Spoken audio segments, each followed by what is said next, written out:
Well, let's go from Yana Li in Beijing to Jean-Philippe Béjart here in Paris. He's a Senior Research Fellow at the National Centre for Scientific Research at Sciences Po University.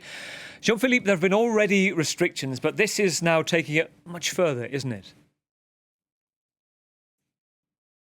To the logical development of what has started about 2 years ago with gaming. And officially, it's, of course, struggle against addiction of minors, which is, of course, a very noble cause. But as your correspondent said, there's also a desire to control the contents of what younger people are accessing on the internet. So it's just something which is very difficult to enforce, because despite the fact that all the tech giants have to obey the orders of the Communist Party, and that facial recognition is more and more widespread, it is still quite difficult to completely prevent small kids or teenagers to surf on the internet. There are all sorts of ways to circumvent these prohibitions. Am I right in saying that one of the areas that you just touched upon there, the ways to circumvent the restrictions, using VPNs, that the Chinese government is also looking at clamping down on those too? Yeah, this is true. There has been a new law in 2015 which seriously restricted the dissemination of information on the internet, and for 3 or 4 years there's been more a crackdown on the use of VPN, which was quite widespread.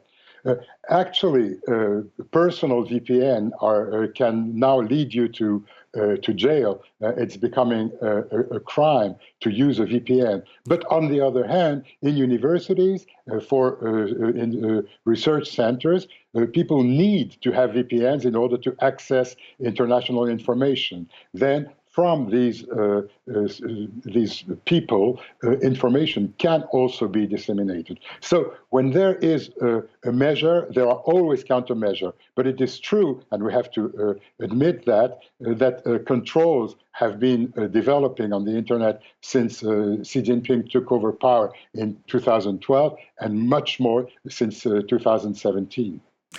So on the one side, Jean-Philippe, you have this sense of a laudable approach to say, OK, the youth are spending too much time, as we all are possibly, on social media, notably that China doesn't allow TikTok, which it's created its businesses there, which is used elsewhere in the world. And on the other side of that, how much is it to shelter and shield people from the outside world? So the mantra is the government doctrine. What's your take on where that falls, that balance at the moment? Well, of course, it's very difficult to balance, but it's quite popular to say that you are fighting addiction, and it's popular also internationally, because all the governments are worrying that kids are spending too much time on the internet.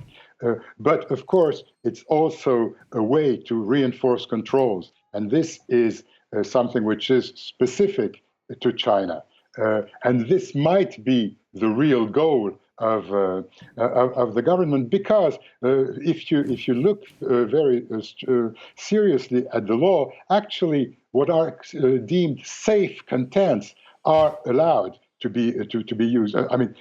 Minors can access these safe contents, and safe contents, of course, are propaganda for socialist values. And for example, there's also an app which is on Xi Jinping's thought. And this, of course, people are not dissuaded from using these apps. So behind the noble motive of fighting addiction, there is, of course, also a much more important motive, which is to control the internet and to use the internet in order to brainwash the people as young as they can.